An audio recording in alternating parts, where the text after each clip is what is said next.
One of the most important attributes that a change manager needs to have is the ability to anticipate. Anticipation will drive everything that the change manager does. And in this little story, I want to talk about and I want to demonstrate anticipation in the eyes of other people. So to anticipate resistance. A few years ago, around October time when the leaves were falling off the trees, I was working away in my office as happy as I can be, when suddenly my friend Danny came in. He said, "Harley, can I interrupt you for a minute?" I said, "Yeah, sure, no problem at all. Yeah, please take a seat." He said, "Look, I know you're busy." He said, "But you know, I told you the other week about Mary's mother being rather ill? Well, unfortunately, she's got worse. So much so that we won't be able to go to Barbados for Christmas." "Oh, no, Danny, that's such a shame. What a shame. What are you going to do?" He said, "Well, this is it. This is the stupid thing. I didn't take out insurance, and today I've got to pay the second instalment on the holiday. And it's a disaster. But of course, it's nothing in comparison with poor Mary's mother. I mean, that's the real problem." So I'd been talking with Mary last night about it, and we decided, well, would you and Jennifer like to go to Barbados for Christmas with the boys? "Oh, Danny, that would be amazing. I mean, God, Barbados. Are you sure? I mean, why me?" And he said, "Well, we just thought of you. You know, we know that Jennifer's had some pretty tough times recently, and she's often talked to Mary about, oh, wouldn't it be nice to go away? And so we just thought of you." I said, "Yeah, but you know the situation with all the work I've done on my house, Danny, I haven't got the money." And he said, "Well, don't worry about that. Because, you know, I've talked to Mary, you know, it's lost money anyway. But if you could just pay the second half of the down payment, you could have it for half price. And believe me, I negotiate a great price with the agents anyways. You're basically getting it for free." And I said, "Well, oh, God, Barbados, Christmas. Wow, it sounds amazing. Are you sure?" He said, "Yeah, I'm absolutely sure. Mary and I would be delighted." And he said, "Well, if you want, you can phone Jennifer and see what she says." And I said, "Well, no, she's going to be in school now. She's going to be in the middle of her classes, and I can't interrupt her. She really does not like that." And he said, "Well, you know, what do we do?" I said, "Look, don't worry. I mean, how much is it?" "Oh, okay, that's okay. I think I can do that." "Well, let's go to the agency at lunchtime, and we're off." So I go down to the agency with Danny, and we pay the second instalment. And I'm thinking, wow, this is great. I mean, I'm sad for Danny, of course, but really, wow. And all afternoon I'm thinking, Barbados, Christmas. Oh, this is going to be great. Jenny's going to be so excited. And I'm driving home, going to Barbados. Oh, I'm in such a good mood. And I come home and I open the door and go, "Darling, I'm home." And my wife, Jennifer, she's in the kitchen and she's cooking the sauce, and she turns around and says, "My God, have you gone mad?" I said, Jennifer, I've got great news." And then I noticed there's a big line of tomato sauce halfway around the kitchen wall. I said, "Great news." She said, "What do you mean? What's going on?" She said, "What's the news? Where are we going to spend Christmas, darling?" And she says, "At your mother-in-law's, at her apartment at the sea, like we always do." "Not this year, darling. We are going to Barbados." And she said, "Are you crazy? We can't go to Barbados. What are you talking about? We're going to your mother's like we always do every single year. That's where we're going to spend Christmas." She said, No. You know, my friend Danny at work and his wife Mary, well, her mother is ill and all the rest of it. And so we've got the tickets." "Tickets? What do you mean you've got tickets?" He said, "Well, I had to buy them at lunchtime. I mean, because they cost almost nothing. It's half the price." He said, "Where did you get the money from? We haven't got the money to go to Barbados." I said, "Well, it's just a little loan. We can't have a loan. We're maxed out at the bank. We're maxed out on our cards." I said, "It's just a loan, and I got it from the children's education savings account." "You did what? You took money out of our children's futures bank accounts? Are you? That's disgusting. That's terrible. How dare you?" Well, you can imagine when the boys came home, we're sitting having our supper. It's like this chink, chink, chink, chink. No one is saying anything. No one dares saying anything. There's steam coming out of my wife's ears. And then it's bedtime, and the Lovegrove bed is so wide. You can't imagine it. It's got the Khyber Pass going right down through the middle. There is so much space between me and my wife. You can't imagine it. And the next morning I get up and I think of all the women in the world. I have to marry a narrow-minded, stupid, ignorant woman. And my wife is driving to work and she's saying, of all the men in the world, I have to marry an arrogant pig. And she gets to work. And her friend sees her in the coffee break. She says, oh, Jenny, you don't look very good today. What's the matter? She said, you never guess what an idiot of a husband of mine has done now. And she said, oh, no, what's he done this time? He's only gone and said, darling, we're going to Barbados for Christmas. Wow, he said that? Yeah. What did you say? She said, I told him he could stick Barbados where the sun doesn't shine. She said, you did what? Why did you do that? If my husband came home and said, darling, we're going to Barbados for Christmas, I'd give him the biggest hug you could possibly imagine. I'd break his rib cage. Yeah, my God, she said, but he's so arrogant. We always go to Blankenberg with his mother, and that's what we do. And she said, yes, and that's what you complain about every year. Jennifer, it was just the other week you said how you would love to have a nice holiday where you could just sit on the beach and read books and all catch up with all those novels that you so love. Imagine it on the beach with a sun-kissed young boy coming and serving you pina coladas and you reading your books with your sunglasses on. You're going to love it. What are you doing? So that night, I'm working late. I think it's best to work late. Anyway, I've got to earn overtime to catch up and find a way of paying for this ridiculous holiday. I don't know what I was doing thinking about this. Oh, Jesus, I should have guessed. Anyway, eventually, I'm driving home. Got the radio on, and I come in, but this time I open the door very quietly, very gently, and I listen. And I can hear the radio's on. Now that's good. The radio's on. That's not bad. That's good. She's not singing, but the radio's on. Great. So I come in gently, and it's a stone wall. I think, just take it easy, and I just check to see if the table's laid, and I put a little few things on it, and we sit down, supper, silence. The boys looking at each other, thinking, oh my God, is this the big one? And we're just eating silently. And after supper, my wife says to the boys, I think you better go to your room and do your homework.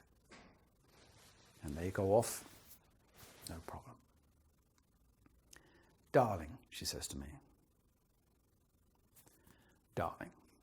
Now, if I understand correctly, you, on your own, decided to enter into a financial agreement with your friend Danny to go to Barbados for Christmas. And if I understand correctly, you've paid the money out of the children's accounts. Yeah. And there's no way you can get this money back. No way. No. You know that the boys at school are doing this biology course, marine biology, and I said, yes. Actually, I had no clue. Really. Yes, I know. Yes. She said, well, I think it's going to be a great idea if you and the boys go, and I will come along too, if we have to go, and if you say this is the thing, and then we do the marine biology, snorkeling, swimming, whatever that thing is, and then, you can spend some quality time with the boys.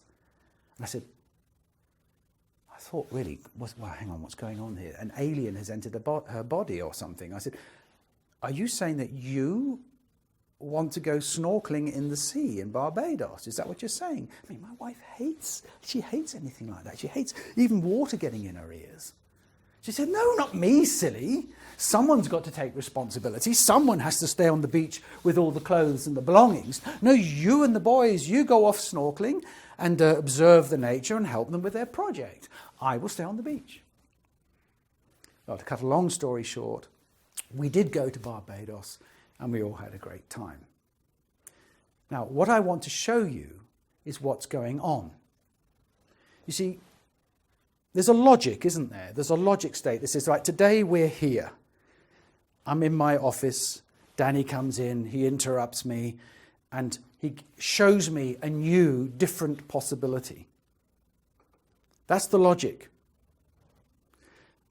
And the logic tells me that when I go home and tell my wife that we're going to have Barbados for Christmas instead of Blankenberg by the sea, she's going to go, wow, because it's obviously so much better.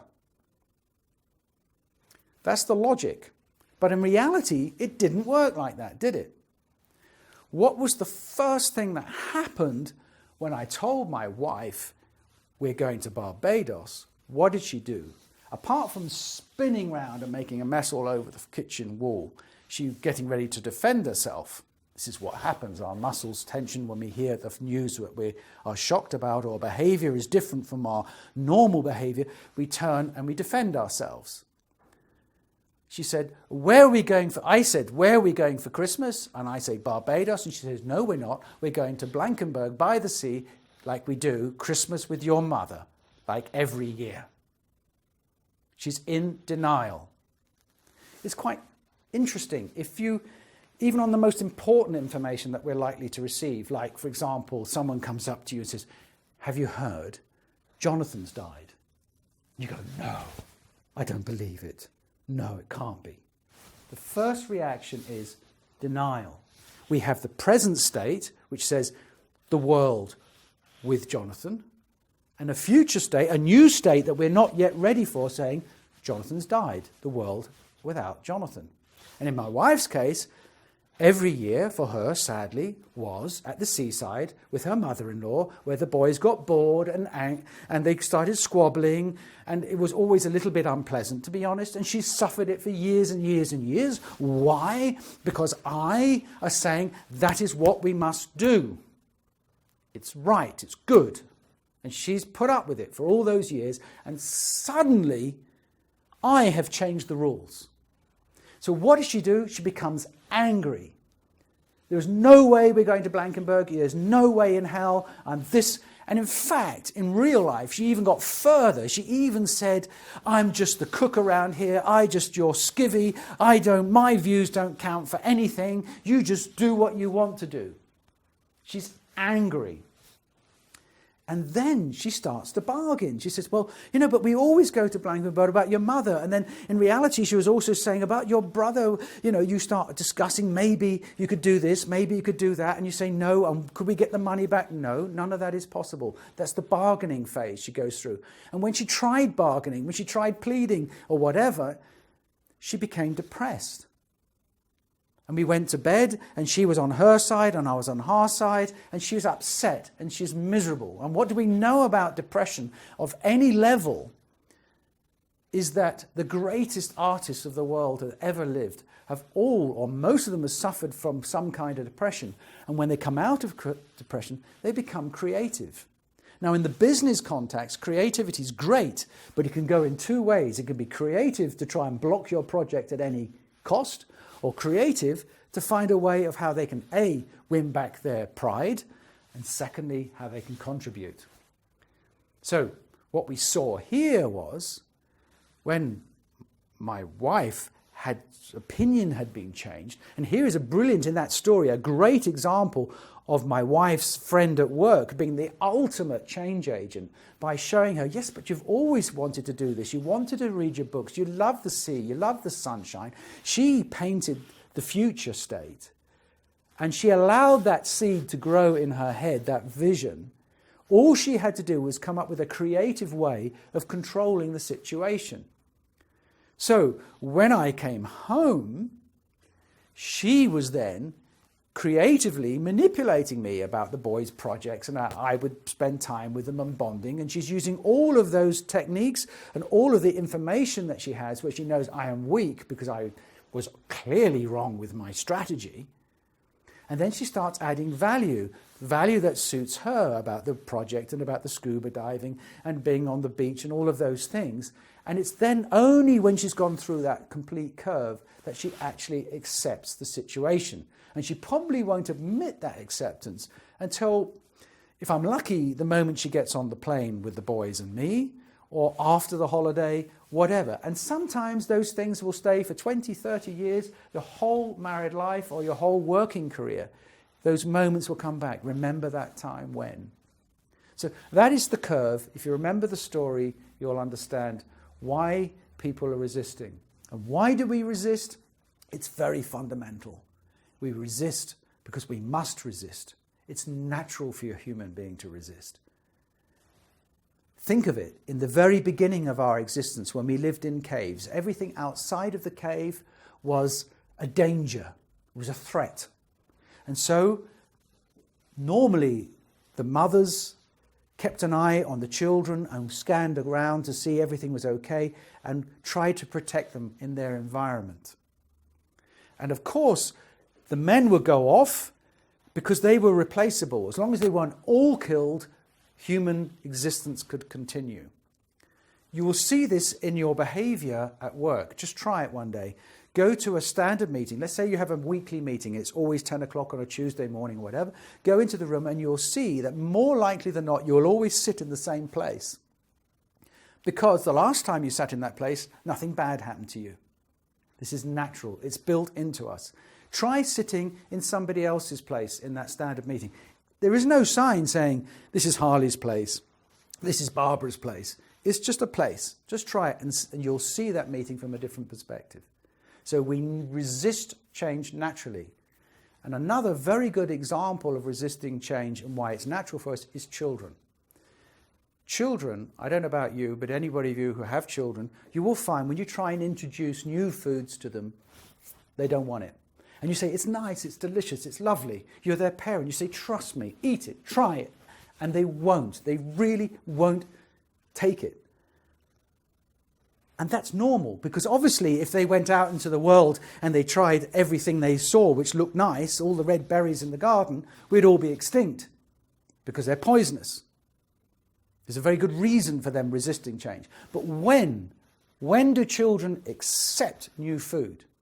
It is not when their parents are trying to shovel it down because they're saying, please don't put it in my mouth, you're going to kill me, you're going to kill me, you're going to kill me. They do it when they see, for example, at a children's party.